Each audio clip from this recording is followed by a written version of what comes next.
Last Friday, as I was streaming Valorant, I was seeing some of the issues with the latest update. So, Valorant has moved from Unreal Engine 4 to Unreal Engine 5 on their latest patch, which is 11.02, released on 29th July. And I see that there have been some significant performance drops, at least for me. So, I was explaining on chat what I would see. A friend of mine who was also there, he said that he prefers to have vsync on. I was like, why do you want to have a vsync on? See, I'm gaming on RTX 4070 with my monitor being Samsung G8 OLED, which is 165Hz display. On which he was like, since your monitor is only capable of displaying 165 frames, why do you waste other FPS? What are you gonna do with that? So then I realized that most of the conversation which I have with gamers, they have this understanding that FPS equals to Hertz. So I thought, why not just break it down? So in today's videos, we are gonna break this myth. What's an Hertz mean? What's an FPS? Where does the vsync comes in? And also we'll talk about gray to gray response or G to G response, which can make or break your FPS itself. Not FPS itself, but basically what you see, how you perceive the frames in such. So let's get started. Hertz is not equals to an FPS. Let's break it down first. Your monitor refresh rate is basically measured in Hertz. So basically, how many times your monitor updates itself in a given second. So my monitor, which is 165 Hz, it's gonna refresh itself or update itself 165 times in 1 second. While an FPS is basically how much frames can a GPU produce in a given second. That's why you see there is a difference between this FPS. You won't have a constant FPS. Now, even on the lower end system, like if you have like 60 Hz monitor, you still need to have the higher FPS. The reason being that if you are gaming on the lower Hertz monitor and you are having the higher FPS, so your monitor is gonna pick the latest frame that a GPU has rendered. So by enabling vsync, you're just limiting your GPU not to render more frames, not to run more faster, so that your monitor can pick up the most latest frame. And this also helps you with your input latency. This reduces your input latency way too much.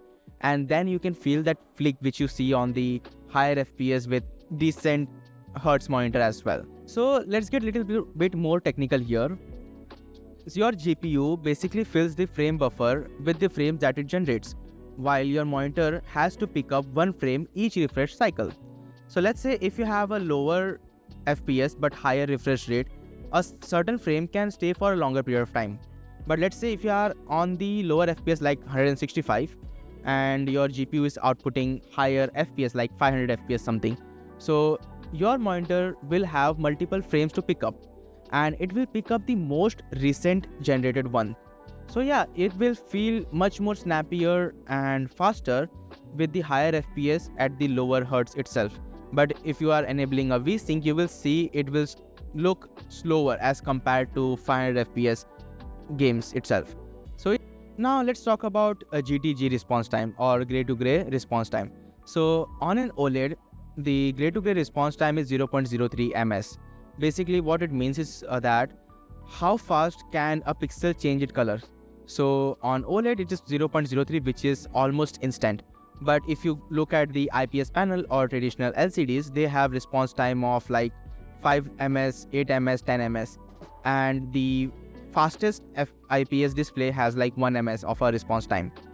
So on the OLED, which is 0.03 ms, having a vsync on doesn't make sense anyway, because even if you can't see 300 FPS at a time, the response time is so instantaneous that you will not even be able to perceive the change in Hertz, like unless and until you are playing on the IPS panel or TN panels.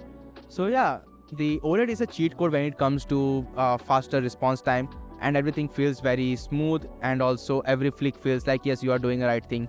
Yeah, it's a little bit on the skill issue on my side itself, so I would not say that I'm pro at it, but yeah, I can feel the difference when I move from the older IPS panel to the OLED panel. We all hate getting nerfed, right? So why are you nerfing yourself by enabling a vsync? This is gonna sound very controversial to many people, So let's understand with little bit of technicality as well here. So what happens is with vsync is that it matches the graphics or the FPS to your monitor hertz. So it does that by adding little bit of input delay. So when you press a key, your monitor or your system has to wait for it to register till the next refresh cycle hit. So if you are enabling the vsync, it will have to wait for the next refresh to happen.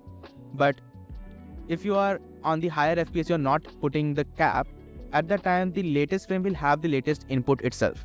So if you still want to enable something like a vsync so that you don't see screen tearing or ghosting, so you need to keep the cap at slightly higher than your monitor refresh rate. So in my case, I am playing at 165 Hz. I can keep it to 170 Hz. That will eliminate the screen tearing, as well as it will improve the input latency itself. So here's what most of the people miss. Higher FPS means low input latency. Let's break it down a little bit. So with the higher FPS, okay, your system gets the chances to register your inputs like keyboard press, your mouse movement. With the lower FPS, it doesn't. It has to wait for the next refresh cycle. So it's like rolling a dice. Okay, so let's say if you are on the 165 Hz, you can roll the dice 165 times itself, right? But if you are on the higher FPS like 500 FPS, you get 500 more chances to roll the dice. That means your monitor will get the latest information that you had provided to it. That way your aim will feel much more snappier, much more faster, and you will feel like you're reacting to something. Unlike if you're on the lower FPS, you will realize you're just getting yourself nerfed and just taking another bullet without even realizing it. And if you're looking for upgrading your monitor, I have few suggestions in the description. To wrap it all up, don't just assume or don't fall for this hertz equals to FPS myth, and don't turn on vsync blindly. Okay, and don't assume that your monitor is limiting your performance. Higher FPS equals to low latency, and OLED is equals to instant response. And when you combine these both, you're playing at a level that's felt, even if you can't see. And if you learned something new, smash that like button, subscribe to the channel if you want more gaming plus tech related breakdowns. And if you want to upgrade your setup, and all the monitor recommendations are in the description. They are affiliate links, help this channel, nothing, not extra cost to you. Peace out, see you in the next one.